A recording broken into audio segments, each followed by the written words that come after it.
မင်္ဂလာပါ Knowledge Box မြန်မာမှာကြိုဆိုပါရရှင်တရုတ်လူမျိုးတွေလိုချမ်းသာဖို့ဆိုတာလွယ်ကူတဲ့ကိစ္စတော့မဟုတ်ပါဘူးဒါပေမဲ့ကျမတို့မှာအခုပြောပြမယ့်အချက်တွေရှိမယ်ဆိုရင်မခက်ခဲပါဘူးနံပါတ်1အချက်ကတော့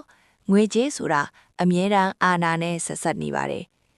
တရုတ်နိုင်ငံမှာချမ်းသာကြွယ်ဝမှုဆိုတာတကိုယ်တည်းရက်တည်လို့မရပါဘူးငွေကြေးအမြောက်အများရှိနေုံနဲ့မလုံလောက်ပဲအကာအကွယ်ပေးဖို့အာဏာမရှိဘူးဆိုရင်အဲ့ဒီငွေကြေးဟာတဲပေါ်မှာတီဆောက်ထားတဲ့ရဲတိုက်လိုပြိုလဲသွားနိုင်ပါတယ်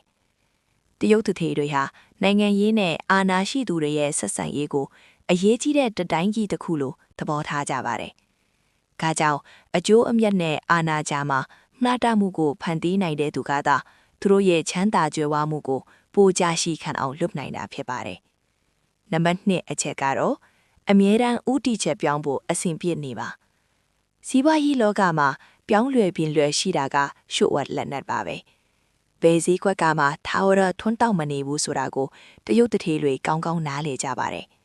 အကယ်၍တင်ဟာဥတီချက်ပြောင်းဖို့အဆင်ပြေရှိမယ်ဆိုရင်တော့ဘယ်နေဘယ်မှမဆိုခိုင်မာစွာရက်တည်နိုင်မှာပါဥပမာအထက်အလိတ်စည်းကွက်ကြဆင်းချိန်မှာနီးပညာလုပ်ငန်းကိုချက်ချင်းပြောင်းလဲရင်းနှီးမြှုပ်နှံနိုင်တဲ့ဉာဏ်မျိုးရှိရပါမယ်နံပါတ်3အချက်ကတော့ဂုံတိတ်ခါကိုငွေထက်ပိုတောင်ဖို့ထားပါတရုတ်လူအဖွဲ့အစည်းမှာရနတ်လို့ခေါ်တဲ့ဂုံတိတ်ခါဟာအကြီးမားဆုံးအရင်အနည်းပါပဲတင်မှာဘီလီယံနဲ့ချီတဲ့ငွေရှိရင်တောင်ဂုံတိတ်ခါပိုင်းမှာရရွံ့စရာဖြစ်လာမယ်ဆိုရင်အရှုံးနဲ့ရင်ဆိုင်ရမှာပါဒီအချက်တွေကိုနားလေသဘောပေါက်ပြီးလက်တွေ့ကျင့်သုံးမယ်ဆိုရင်တင်လဲအောင်မြင်တဲ့သူတစ်ယောက်ဖြစ်လာနိုင်ပါတယ်အခုလိုစိတ်ဝင်စားစရာကောင်းတဲ့ဗဟုသုတတွေကိုအမြဲလေ့လာနိုင်ဖို့ Knowledge Box မြန်မာကို Like, Follow နဲ့ Subscribe လုပ်ထားဖို့မမေ့ပါနဲ့ဦးနော်